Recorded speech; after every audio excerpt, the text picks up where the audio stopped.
Good morning. Welcome to our human behavior and victimology class. So for this time, we're going to discuss human behavior and victimology. What is human behavior and what is victimology? So if we say human behavior, ito yung pag-uugali ng isang tao. Kung bakit niya nagawa yung isang krimen or ano yung nag-udyok or what is the factor or the reason why is it that he or she had committed such crime.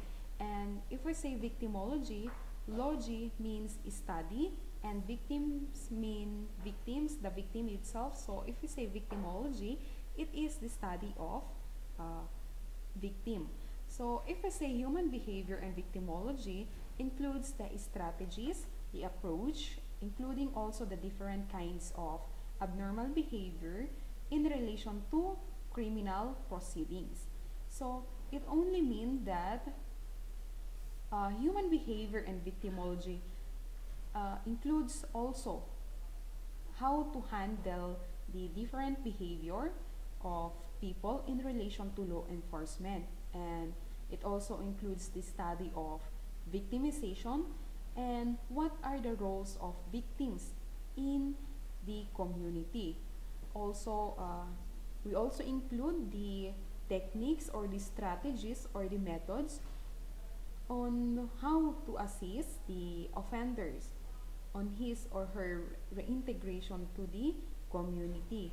So that is all regarding human behavior and victimology.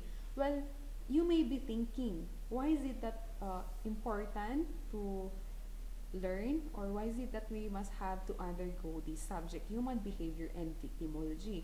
It is very much important, or it is important because on this subject we are going to understand why is it that a certain person had committed a crime.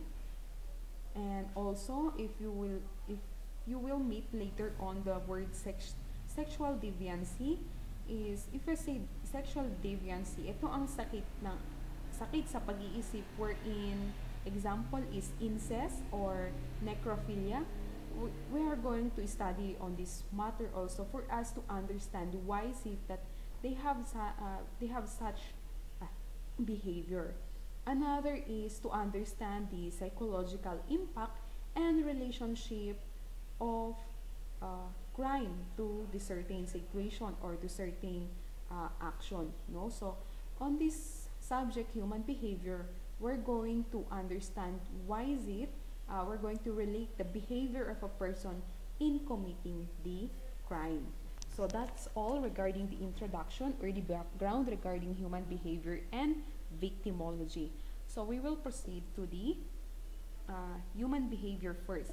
So if we say human behavior, it is the study of human conduct, or in other words, it is the way a person behaves or acts. Or in Tagalog, ito yung sinasabi natin na pag-uugali ng isang tao. So that is human behavior. Aside from human behavior, we also have here the word behavior. It was defined as any observable response to a person to his or her environment. So this is a response to something. Example, if somebody had pinched you, then your response or your initial response, that is the behavior. And attitude is defined as the position of the body, suggesting some thought, feeling, or action. And for character, if we say character, it refers to the combination of qualities distinguishing any person or class of persons, any distinctive trait or mark, or such marks or traits collectively belonging to any person, class, or race. So that is with regards to character. Anyway, the difference between character and personality is, if we say character, this is not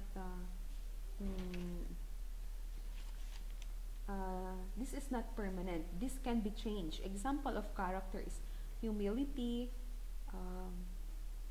yes, humility and others. So if we say character, this can be changed depending on also on your environment. While for personality, these are your preferred, no? That is with regards, disregard the moral and also the law of the community, no? So that is the difference between character and personality. Aside also from the related terms, we also have here the evolution of the study of human behavior. We have here Homer, who had introduced the uh, Iliad and Odyssey, who describe human behavior as the modern sense of breath or the science of life. So Homer said that human behavior is a sign of life, while Socrates and Plato, they have introduced the rational part and the irrational part of uh, thinking of the person. For the irrational part, it is the capable of unrevealing the meaning of life and understanding ideal form and to make clear the meaning of life and to draw conclusion. And for the irrational part, it participates the imperfect form, the inability or the lack of reasoning or unreasonable sometimes. So that is with regards to Socrates and Plato, while Aristotle described human behavior as the principle of life. So that is the description of Aristotle. So aside also from the evolution of the study of human behavior, we also have here the attributes or characteristics of human behavior. We have here covert and overt. If we say overt, this behavior or these are the behaviors that are observable or that can be seen in our eyes, by our eyes or in our naked eyes. And also we have here the covert behavior, those that are hidden from the view of the observer. Aside from that, we also have here the simple behavior, wherein it pertains to neurons that are consumed in the process of behaving. And complex behavior, these are the combination of simple behavior.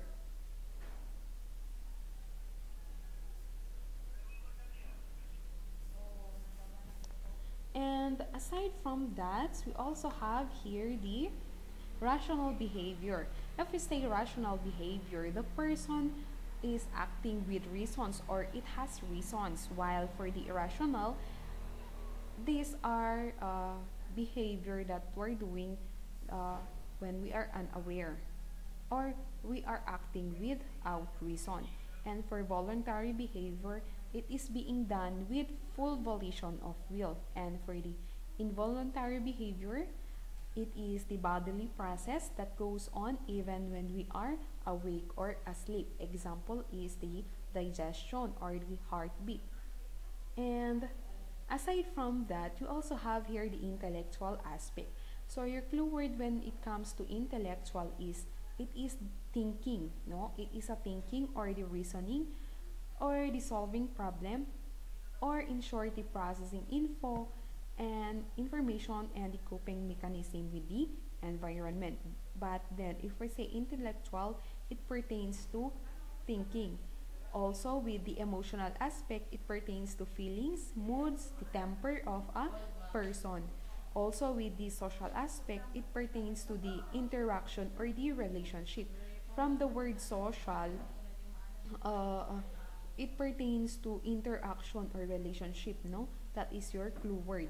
And for the moral aspect, it pertains to the conscience or the concept on what is good or bad.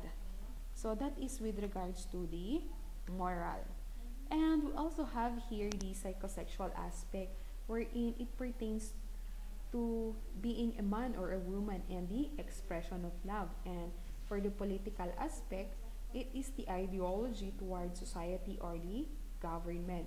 And for value or the attitude, it is the interest towards something likes and or dislikes. So that is with regards to the aspects of behavior. However, we also have here the three faculties of man. The three faculties of man is the will, intellect, and the soul. So if we say will, it is the power of conscious deliberate actions, the faculty by which the rational mind makes choice of its end of its action. And for the intellect, it is the faculty of power of perception or thoughts. So as I have told you a while ago, basta pag may intellect, it pertains to thoughts or thinking. And for the soul, it is the rational or emotional and the volitional faculties in man, conceived as forming an entity or distinct from often existing independently of his body. So that is with regards to the faculties of man. And we also have here instinct, or also the innate or the biological unconscious. And if we say libido, as it was said during our discussion, libido, ito daw yung kautugan. And we also have here the approaches in the study of human behavior. We have here the neurological, behavioral, and the cognitive, psychoanalytic, and the humanistic. So for the neurological, it emphasizes the human actions in relations to events taking place inside the body, especially the brain and the nervous system. While for the behavioral, it focuses on the external activities of the organism that can be observed and can be measured. And for the cognitive, it is concerned on the brain process. No, as a cognitive, intellectual, it pertains to thinking, brain process. Yun yung mga, those are your clue words. And for the psychoanalytical, it emphasizes the unconscious and motives stemming from repressed sexual and aggressive impulse in childhood. And for the humanistic, it focuses on the subject's experience from freedom of choice and motivation towards self-actualization. So that is with regards to humanistic. Also, we have here assessing human behavior. The assessing human behavior, we have 5. First is the naturalistic observation, wherein it observes the behavior in a natural setting. So maybe at home, at the school, or at church, or maybe they observe the person without informing him or her that they are observing the behavior of such person. And for the systematic observation, it is making use of the adjective like checklist. Examples is skills rating, inventories, like the examination for psychological examinations, yun yung mga yun. Those are the systematic observation. And also we have here the clinical method, wherein it pertains to the diagnosis and the treatment of serious emotional or mental disorder. But this is from doctors, no? And for the experimental method, these are the relationship between the variables by way of experimental, like maybe going for laboratory or using a specimen, no?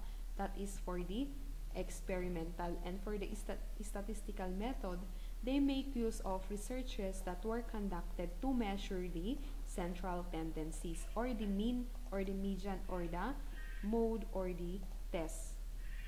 So that is with regard to assessing human behavior. We also have here the determinants of human behavior. We have here heredity, environment, and that's only 2. It's either hereditary or environment. For heredity, that is genetic inheritance, wherein example for your behavior, you have inherited the behavior of your mother or your great-grandfather. While for the environment, you have copied the behavior of your friend. Kaya meron yung sayings na nagsasabi na, tell me your friends and I'll tell you who you are. So that is with regards to environment and with the determinants of behavior. Aside from that, we also have self, wherein the fundamental functioning of the self structure that we make about ourselves. So that is only for ourselves, our decisions, no? For ourselves. And we also have here the reality assumptions, wherein it's all about how things really are and what kind of person we are. So that is with reality assumptions. Aside from that, we also have here the possibility assumptions wherein it pertains to about things, about how things could be, about possibilities for changes, the opportunities, and the social progress. And lastly is the value assumptions wherein it talks about the way things ought to be and about right or wrong.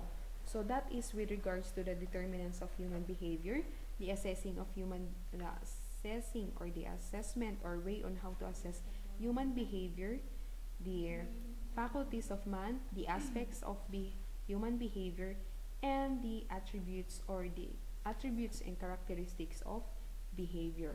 So that's all with for today's first video, and please find time to watch or listen on the recorded discussion for you to catch up with our lesson. Thank you and have a good day.